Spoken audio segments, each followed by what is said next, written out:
Welcome to Bharat exams academy. நம்ம already previous year question கூடிய 5 sums பார்த்துருந்தோம். இப்போ 6லேருந்து பார்க்கலாம். சிக்ஸ்த்து சம் பாருங்கள். ஒரு அசலானது தனி வட்டியில் 3 வருடத்தில் ரூபாய் 815 ஆகிறது. அதுவே 4 வருடத்தில் ரூபாய் 854 ஆகிறது என்றால் அந்த அசல் எவ்வளவு அப்படின்னு கேட்டிருக்காங்க. ஓகேங்களா? இப்போ தனி வட்டி இதில் எப்படி கண்டுபிடிக்கலாம்? இது வந்து 3 4 நெக்ஸ்ட் இயர்க்குரியது தான் கொடுத்துருக்காங்க. அப்போ தனி வட்டியை பொறுத்தவரை இந்த தேர்ட் இயரில் கிடச்ச அமௌண்ட்லேருந்து ஃபோர்த் இயர் கிடச்ச அமௌண்ட், அதாவது ஃபோர்த் இயர்லேருந்து தேர்ட் இயர் ரெண்டையுமே நம்ம டிஃப்ரென்ஷியேட் பண்ணுறப்போ, அதாவது கழிக்கிறப்போ நம்மளுக்கு என்ன கிடைக்கும் அப்படின்னா தனி வட்டி கிடைக்கும். ஓகேங்களா? இது ரெண்டுக்குரிய டிஃப்ரென்ஸ் தான் தனி வட்டி. இப்போ தனி வட்டி ஈக்குவல் டு 854 மைனஸ் 815 இரண்டை கழிக்கிறப்போ 39. அப்போ எனக்கு தனி வட்டி வந்து 39 ரூபாய். ஓகேங்களா? இப்போ 4 வருஷத்தில் நம்மளுக்கு வந்து என்ன ஆயிருக்கு, 854 ரூபாய் ஆயிருக்கு. அப்போ 4 வருஷத்தில் எனக்கு கிடைச்ச தனி வட்டின்றப்போ அதை 4ஆல் பெருக்கிட்டேன். 4 × 39 156 ரூபாய். அப்போ தனி வட்டி மட்டும் எனக்கு 156 ரூபாய்னா அசல் எப்படி கண்டுபிடிக்கலாம்? அப்போ மொத்தத்துக்கு அமௌண்ட்டில் இருந்து நம்ம என்ன பண்ணணும், தனி வட்டியை கழிக்கணும். அது ஃபார்முலா கீழே எழுதியிருக்கேன் பாருங்கள். அசல்ஸ் ஈக்குவல் டு தொகை மைனஸ் வட்டி. தொகை வந்து நம்மளுக்கு கொடுத்துருக்குது, வட்டின்றது நம்ம இப்போ கண்டுபிடிச்சிருக்கோம். 4 வருஷத்துக்குரிய வட்டி 156 ரூபான்னு. ஸோ 854 156 வந்து மைனஸ் பண்ணணும், சப்ட்ராக்ட் பண்ணோன்னா ஆன்சர் கிடச்சிடும். அப்போ அசல் வந்து எவ்வளோனா 698 ரூபாய். ஆப்ஷனில் இருக்கான்னு பாருங்கள். ஆப்ஷன் சி 698, அதுதான் கரெக்டான ஆன்சர். அப்போ அசல் வந்து பி வந்து எவ்வளோனா 698 ரூபாய். ஸோ இதுக்கு வந்து ஃபார்முலா மட்டும் ஞாபகம் வச்சுக்கோங்க. இந்த அசல்ஸ் ஈக்குவல் டு தொகை மைனஸ் வட்டி அப்படின்றது இதில் முக்கியமான ஃபார்முலா.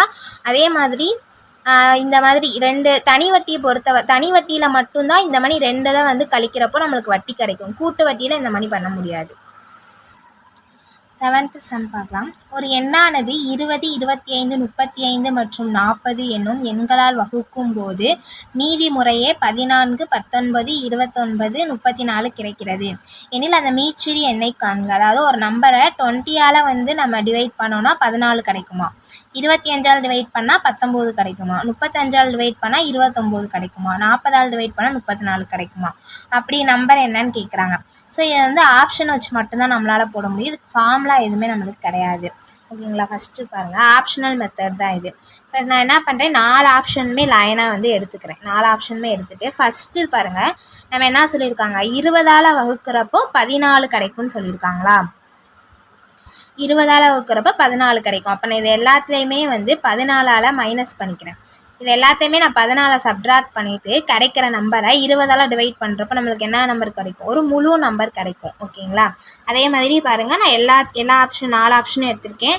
4 ஆப்ஷன்லேயுமே 14 வந்து கழிச்சிருக்கேன். 14 கழிச்சு இந்த சைட் போட்டிருக்கேன். அதை எல்லாத்தையுமே 20ஆல் டிவைட் பண்ணியிருக்கேன். ஃபஸ்ட்டு பாருங்கள், 1394, அதை 14 கழிக்கிறப்போ 1380, அதை 20ஆல் டிவைட் பண்ணுறப்போ எனக்கு ஃபுல் நம்பர் கிடச்சிருச்சு 69ன்னு. ஆனால் மிச்சம் 3க்குமே பாருங்கள், 3க்குமே ஆன்சரில் பார்த்தீங்கன்னா பாயிண்டில் கிடச்சிருக்கோம். ஓகேங்களா? அப்போ இந்த 3மே ஆன்சர் கிடையாது. ஆப்ஷன் ஏ இந்த ஃபுல் நம்பர் கிடச்சது தான் answer. So option A is the correct answer. Answer வந்து 1394.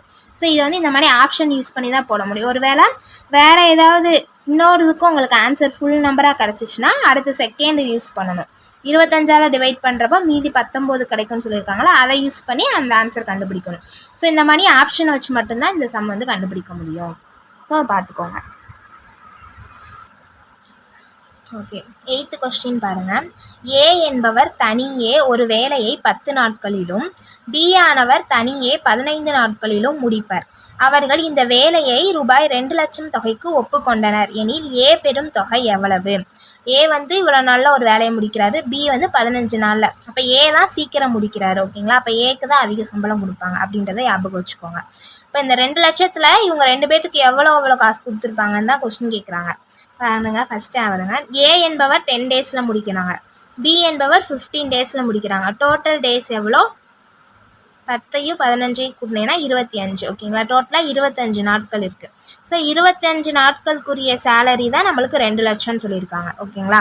அப்போ 1 டேக்குரிய சேலரி என்ன வரும்னா, இந்த 2 லட்சத்தை 25ஆல் டிவைட் பண்ணணும். இப்போ ஒரு 25 25, 8 25 100, 8000. இப்போ 1 டேக்குரிய சேலரி 8000. ஓகேங்களா? அப்போ நம்ம என்ன பண்ணுவோம், ஏ வந்து 10 டேஸ் தானே ஒர்க் பண்ணுறாரு. அப்போ 10ஆல் வந்து இதை பெருக்கணும்னு கிடையாது. ஏ என்பவர் 10 டேஸில் ஒரு வேலையை முடிக்கிறாருன்னு அர்த்தம். அப்போனா இது ரெண்டுக்கும் இந்த 10க்கும் 15 இது 2 பேர் சேர்ந்து தான் இப்போ வேலை செஞ்சுருக்காங்க. அப்போ 2 பேர் சேர்ந்து செய்யக்கூடிய வேலையில் இவங்க பங்கு என்ன இவங்க பங்கு என்னன்னு கண்டுபிடிக்கணும். ஸோ அதனால் என்ன பண்ணுறேன் 1/10 1/15ன்னு எடுத்துக்கிறேன் ரெண்டையுமே. ஏ என்பவர் ஒரு நாளில் செய்கிற வேலை 1/10, பி என்பவர் ஒரு நாளில் செய்கிற வேலை 1/15. ரெண்டுக்குமே எல்சிஎம் எடுத்தால் எனக்கு 150. ஸோ இங்கிட்டு இதை வந்து 15ஆல் நம்ம குறுக்கு பெருக்கிற மாதிரி பெருக்கணும். அப்போ இங்கிட்டு 15 வரும், இங்கிட்டு 10 வரும். அப்போ இந்த 15 மடங்கு அப்படின்றது தான் ஏக்குரிய வேலை, 10 பங்குன்றது பியோட வேலை. அதாவது 15 சேலரி டோட்டலில் 15 பங்கு ஏக்கு போகணும், 10 பங்கு பிக்கு போகணும்னு அர்த்தம்.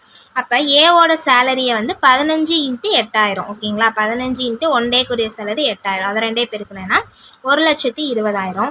பியோட சேலரி 10 பங்கு, அப்போ 10 × 8000, அப்போ 80,000. இப்போ இவரோட சேலரி 1,20,000, இவங்களோட சேலரி 8000. நமது கொஸ்டின் என்ன கேட்டிருக்காங்க, ஏ பெரும் தொகை, ஏவோட சேலரி தான். இப்போ ஏவோட சேலரி எவ்வளோ, 1,20,000. ஸோ ஆப்ஷன் பி 1,20,000 அப்படின்றது சரியான விடை. ஓகே, 9th சம் பாருங்க. இரு எண்களின் கூடுதல் 25, அவ்விரு எண்களுக்கிடையான வித்தியாசம் 13 எனில் அவற்றின் பெருக்கு தொகை காண்க அப்படின்னு சொல்லியிருக்காங்க. அப்போ இந்த 2 வச்சு நம்ம அந்த 2 நம்பர் என்னன்னு கண்டுபிடிக்கணும், அதுக்கப்புறம் அதோட பெருக்கு தொகை கண்டுபிடிக்கணும். ஓகேங்களா, இப்போ எனக்கு அந்த 2 நம்பர் என்னன்னே தெரியாது. ஸோ தெரியாத நம்பரை XYன்னு எடுத்துக்கணும். இப்போ இரு எண்கள் வந்து XY, 2 எண்களோட கூடுதல் எவ்வளோ சொல்லியிருக்காங்க 25, வித்தியாசம் 13. அப்போ X+Y வந்து 25, X-Y வந்து 13ன்னு எடுத்துக்கிறோம். ஸோ இதை வந்து ஈக்குவேஷன் 1, இது ஈக்குவேஷன் 2ன்னு வச்சுக்கிறோம். இப்போ நான் 2 ஈக்குவேஷனுமே ஆட் பண்ணுறேன், கூட்டுறேன். அப்போ என்ன பண்ணணும், இந்த +Yயும் -Y நம்மளுக்கு என்ன ஆயிரும், கேன்சல் ஆயிரும். இப்போ XI ஆட் பண்ணால் 2X வரும், 25 13 கூட்டினா 38ன்னு வரும். ஸோ X = இந்த 2 இந்த சைடு கொண்டு வந்தால் டிவைட் பண்ணணும். 2 2 2 9 2 18. அப்போ எக்ஸோட வேல்யூ 19. எக்ஸ் வேல்யூ வந்து 19ன்னு சொல்லி சமன்பாடு 2ல் பிரதிடுறேன். அப்போ இதான் ஈக்குவேஷன் 2. இங்கே போய் எக்ஸோட வேல்யூ 19ன்னு போடுறேன்.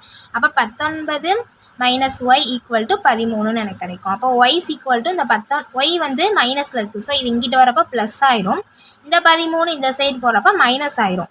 அப்போ y = 19 - 13. அப்போ ஒய்யோட வேல்யூ என்ன ஆகுதுன்னா நம்மளுக்கு 6. அப்போ நம்மளுக்கு 2 நம்பர் கிடச்சிருச்சு. எக்ஸோட வேல்யூ 19, ஒய்யோட வேல்யூ 6. இதான் இரு எண்கள்.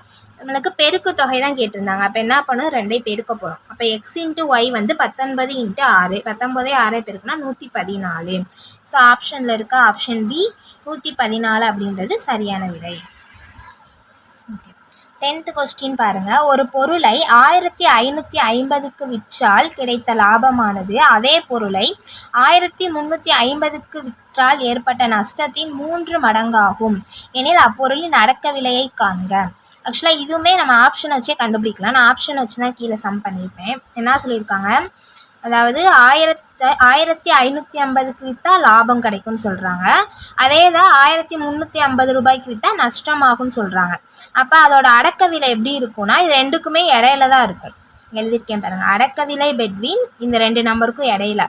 ஸோ இந்த நம்பருக்கும் இந்த நம்பருக்கும் இடையில தான் இந்த அடக்க விலை இருக்கும். ஸோ ஆப்ஷன் எல்லாமே பாருங்கள், இந்த ஆப்ஷன் வச்சு கண்டுபிடிச்சிடலாம். அதாவது அடக்க விலை எப்படி இருக்குன்னா 1550 விட கம்மியாக இருக்கும், 1350க்கு அதிகமாக இருக்கும். ஓகேங்களா, ஸோ இப்போ இந்த ஆப்ஷன் பாருங்கள், 1200ன்றது 1350 விட கம்மியாக இருக்குது. அப்போ இது வராது.